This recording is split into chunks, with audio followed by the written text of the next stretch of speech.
So tonight we are getting an incredible in-depth look at the story behind the biggest lotto scam in U.S. history, worth $25 million. How a little-known man from rural Iowa managed to crack the system and rig the games in 5 different states. He found a way to pick the winning numbers before they were even picked by the computer, if you can believe this. And now we know how.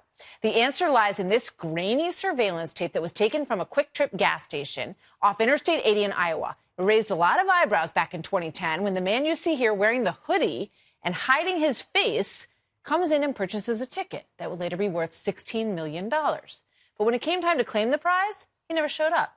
His lawyer did, just 2 hours before the deadline, demanding that they wire the money to a bank in Belize.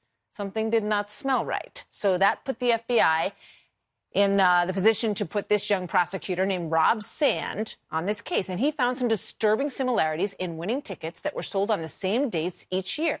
May 27th, November 23rd, December 29th. All the winning tickets sold on those days happened to be purchased by friends and acquaintances of one man.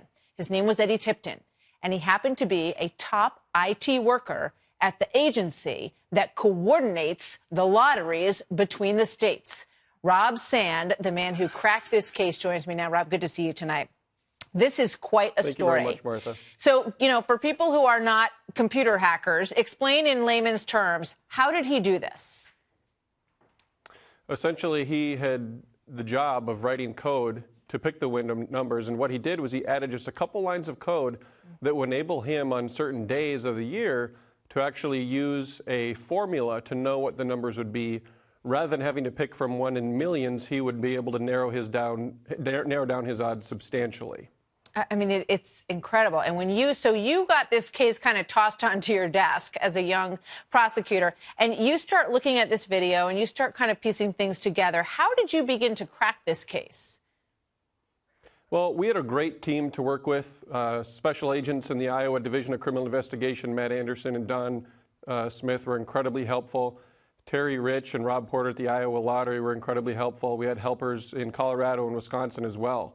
But what we did was basically unravel this thread piece by piece over the course of a few years. We just had the Iowa ticket at first and actually had to go to trial knowing only about that ticket without a lot of the evidence that we would have preferred to have at the time. Yet we were able to win that case, secure a couple of guilty verdicts, and after that point, we had a tip from someone in Texas who told us that Eddie Tipton's brother had won the lottery in Colorado about 10 years earlier. And we went going from there for each successive ticket. And you knew after that first case, and you got that tip, that there was probably more to this, that if he had done this, if he had pulled it off that one time.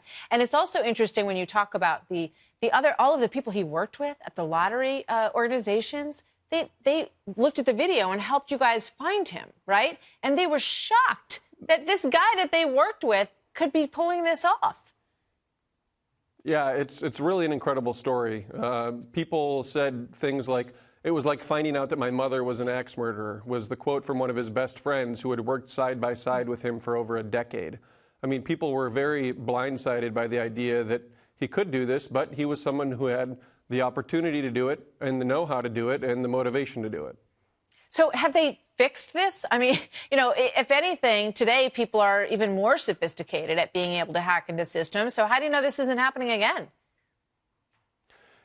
I think that fundamentally what it comes down to is there is darkness in the world, and there are always going to be people who are going to try to hack the system. We should always be trying to make systems better and make them more effective, but at the same time, we have to have a good law enforcement system to back it up because, as they say, you build a better mousetrap, somebody builds a better mouse. Very true. This is an amazing story. Good for you for pulling this off. You think he's going to get out of prison early, right? Well, in Iowa, we have indeterminate sentencing, so although his sentence is up to 25 years, he would get good time credit of about half of that, and then he'll probably get out earlier than that yet. Quite a story. It's like catch me if you can. Thank you very much, Rob. Good to see you tonight.